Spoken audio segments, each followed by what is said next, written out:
ತುಮಕೂರು ಜಿಲ್ಲೆ ಶಿರಾನಗರದಲ್ಲಿ 75 ಗ್ರಾಂ ಚಿನ್ನದ ಸರ ಕಿತ್ತು ಪರಾರಿಯಾಗುತ್ತಿದ್ದ ಸರಗಳ್ಳನ ಬಂಧನ. ಸರಗಳ್ಳತನ ಆರೋಪಿಯನ್ನು ಹಿಡಿಯುವಲ್ಲಿ ಪೊಲೀಸರ ಜತೆ ಕೈಜೋಡಿಸಿದ ಶಿರಾನಗರ ವಾಸಿ ರಾಜೇಶ್. ಶಿರಾನಗರದ ದುರ್ಗಾದೇವಿ ಉತ್ಸವ ಕಾರ್ಯಕ್ರಮ ಮುಗಿಸಿಕೊಂಡು ಜಯಮ್ಮರವರು ಮನೆಗೆ ತೆರಳುತ್ತಿದ್ದ ಸಂದರ್ಭದಲ್ಲಿ ಈ ಘಟನೆ ನಡೆದಿದೆ. ಅಲ್ಲೇ ಇದ್ದ ರಾಜೇಶ್ ರವರ ಸಮಯ ಪ್ರಜ್ಞೆಯಿಂದ ಪೊಲೀಸರೊಂದಿಗೆ ಸರಗಳ್ಳನನ್ನ ಹಿಡಿದು ಪೊಲೀಸರ ವಶಕ್ಕೆ ಒಪ್ಪಿಸಿದರು. ರಾಜೇಶ್ ಮಾಡಿದ ಈ ಕೆಲಸಕ್ಕೆ ಡಿವೈಎಸ್ಪಿ ಕಚೇರಿಯಲ್ಲಿ ಸನ್ಮಾನಿಸಲಾಯಿತು. ಸ್ನೇಹಿತರೆ, ಇವರು ರಾಜೇಶ್ ಅಂತ ನಮ್ಮ ಶಿರಾ ಟೌನ್ನ ಯುವಕ.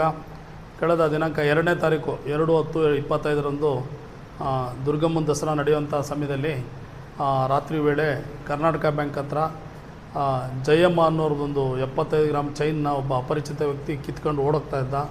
ಆ ಸಮಯದಲ್ಲಿ ಇದ್ದಂಥ ರಾಜೇಶ್ ಅವರು ಬೆನ್ನಟ್ಟಿ ಇತರೆಯವ್ರ ಜೊತೆ ಹೋಗಿ ಅವನ್ನ ಚೇಸ್ ಮಾಡಿ ಎಲ್ಲ ಹಿಡಿದು ನಮ್ಮ ಪೊಲೀಸ್ ಇಲಾಖೆಗೆ ಸಹಕಾರ ಮಾಡಿದ್ದಾರೆ. ಅವ್ರು ಹಿಡಿದ ತಕ್ಷಣ ನಮ್ಮ ಪೊಲೀಸರು ಕೂಡ ಹಿಂಬಾಲಿಸಿದ್ರು. ಆ ಚೈನು ಯಥಾವತ್ತಾಗಿ ರಿಕವರಿ ಆಗಿದೆ, ಇಂಟ್ಯಾಕ್ಟ್ ರಿಕವರಿ ಆಗಿದೆ.